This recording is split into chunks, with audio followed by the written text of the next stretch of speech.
Tveria's breath came in short, panicked bursts as she crouched behind the remains of a shattered pillar.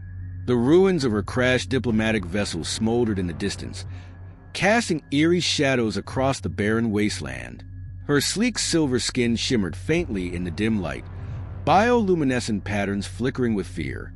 The air was thick with the scent of scorched metal and something far worse, the musk of predators that had picked up her scent. Her kind, the Velsari, were scholars, diplomats, never warriors. They had no weapons, no means of defending themselves beyond words and reason. But reason had no place here, not in the lawless waste of Drathos 4, where the strong devoured the weak. Footsteps crunched over loose debris, slow and deliberate. Voices, guttural, mocking, echoed through the ruins. The scavengers had found her. "Look at this one," one of them sneered, his silhouette looming over her hiding spot. His species, the Girardar, were towering brutes, covered in jagged, rock-like plating.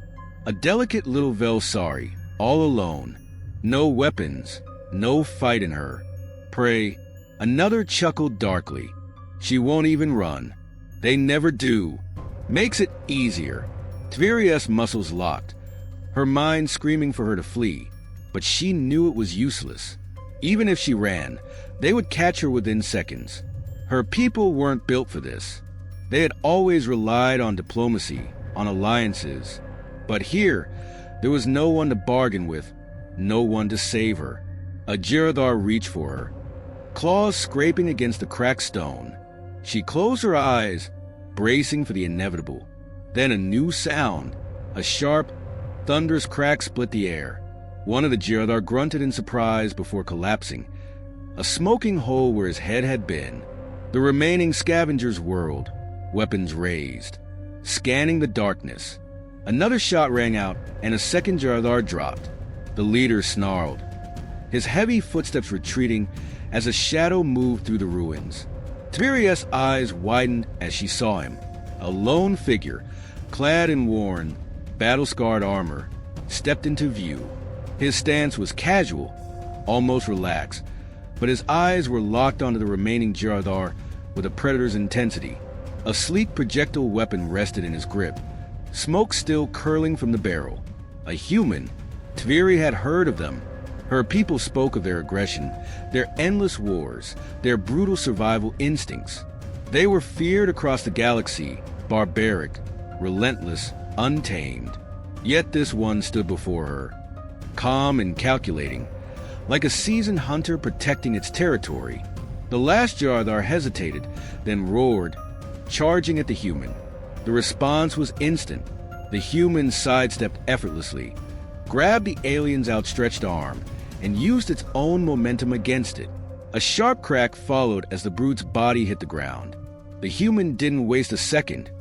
He fired once, ensuring the threat was neutralized. Silence settled over the ruins. The human turned to Tveri, tilting his head slightly as he studied her.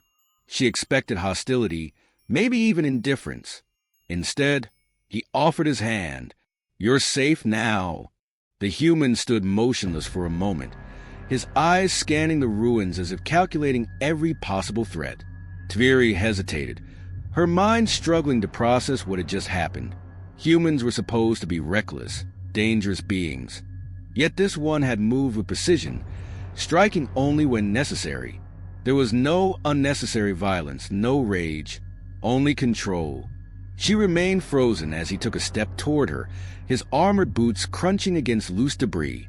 His face was partially obscured by the shadows of his helmet, but his voice was clear when he spoke.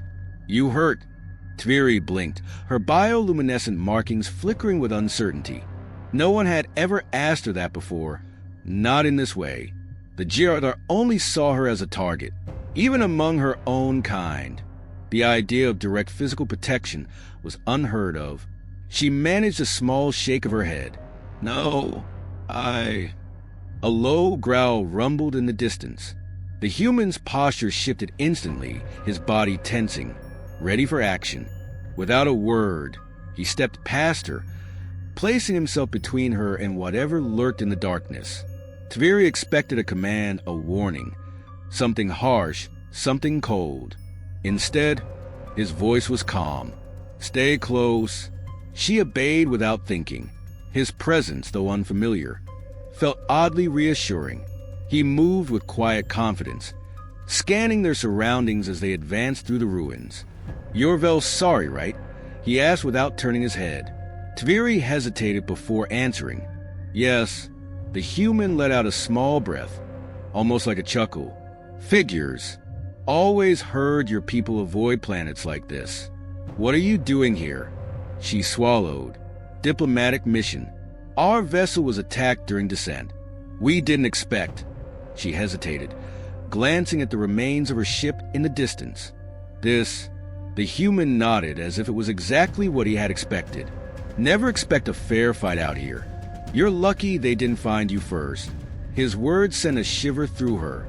The Girardar had been playing with her, she realized. If he hadn't arrived when he did. She looked up at him again, studying his stance, the way his hand rested on his weapon. Not out of aggression, but readiness. The stories about humans spoke of their brutality, but none had mentioned this quiet vigilance. "Why did you help me?" she asked suddenly. He glanced at her for the first time, his expression unreadable. "Because you needed help." Tviri frowned. "But you don't even know me." "Doesn't matter," he replied simply. She had no answer to that. Among her people, assistance was given based on alliances, on agreements, and mutual benefit. This human, however, had saved her without hesitation, without asking for anything in return. For the first time, she wondered if everything she had been told about humanity was wrong. As they moved through the ruins, the silence between them grew heavy. Tviri couldn't stop glancing at the human, her mind racing with questions. His kind was feared across the galaxy, labeled as unpredictable and aggressive. Yet he had shown no unnecessary violence, no cruelty, only a quiet, unwavering sense of duty. She finally spoke. "My people say humans are dangerous." The human smirked slightly, eyes still scanning their surroundings. "Sounds about right." Tviri narrowed her eyes. "You're not denying it." He shrugged. "Depends on what you mean by dangerous." She hesitated. "They say you fight without reason." "That you..." She searched for the right word. "Enjoy conflict." The human exhaled sharply, shaking his head. "We don't enjoy it. We survive it." He glanced at her, his expression unreadable. "That's the part your people don't understand, isn't it?" Tviri remained quiet. He continued, his voice steady. "You're kind, Velsari. You're not built for war. You solve problems with diplomacy, words, reason. That's good. But what happens when words fail?" She swallowed. "Then we retreat. We rebuild." The human nodded slowly. "And what if you can't?" The thought unsettled her. The Velsari had never considered such an outcome.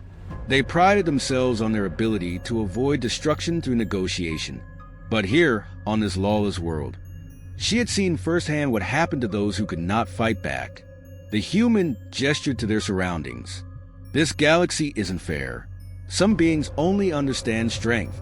If you can't fight for yourself, someone has to." She looked up at him, her bioluminescent markings flickering with thought. "And that's what humans do." He gave a small, almost tired smile. "Sometimes." They walked in silence for a while before Tviri spoke again. "Back there, when you saved me, you didn't hesitate. Didn't need to." He replied simply. She studied him carefully. "But why?" "You had nothing to gain." The human stopped, turning to face her fully. "Not everything is about gain." Tviri's people did not think that way. Every action was measured, calculated for long-term benefit. The idea of risking one's life without reason, without expectation of return, was foreign, and yet she realized it was also what had saved her life. Her voice was softer now. "You fight not because you have to, but because others can't." The human nodded. Something like that. Tviri had always thought of strength as a dangerous thing, something to be feared. But now, standing beside the human who had protected her without hesitation, she wasn't so sure. Maybe strength wasn't just about destruction. Maybe, in the right hands, it was something else entirely. The ruins began to thin out, revealing the vast, desolate plains beyond. Tviri could see the faint shimmer of a beacon in the distance, her distress signal. Relief flooded her, but it was mixed with something else, a strange reluctance. The human noticed her slowing pace. "That your pickup point?" She nodded. "My people will be looking for me." He gave a short nod, but his expression remained neutral. "Good. You'll be safe with them." Safe. The word felt strange now. Before, she had believed safety meant staying away from conflict, relying on alliances and reason. But out here, safety had meant standing behind someone willing to fight for her, someone who had expected nothing in return. She turned to him, her markings flickering with uncertainty. "You're not coming with me?" The human shook his head. "Wasn't planning on it." Tviri hesitated. "Then where will you go?" He shrugged. "Where I'm needed." She frowned. "But you don't even know where that is." A small smirk tugged at the corner of his lips. "I usually figure it out." His words carried no arrogance, no bravado, just quiet certainty. She realized then that this was what he did. He wasn't just a soldier or a mercenary. He was a protector, moving from one place to another, standing between the defenseless and those who would harm them. Tviri took a step closer. "The things my people say about humans, they're not entirely wrong, are they?" The smirk remained, but there was something thoughtful in his gaze. "Depends on who you meet." She studied him for a long moment. The galaxy saw humans as dangerous, unpredictable, and yet, without this one, she would not be standing here now. Perhaps strength alone wasn't the problem. Perhaps it was how it was used. A distant hum filled the air. A ship. Her people were coming. Tviri took a breath. "Thank you." The human nodded once. "Stay safe, Velsari." She wanted to say more, but the ship was already descending. The wind kicked up dust between them, and when she blinked, he was already walking away, vanishing into the ruins. As her rescuers stepped forward, relief on their faces, Tviri turned her gaze back to where he had disappeared. The galaxy had feared humans for their strength. But maybe, just maybe, that strength was the very thing keeping it from falling apart.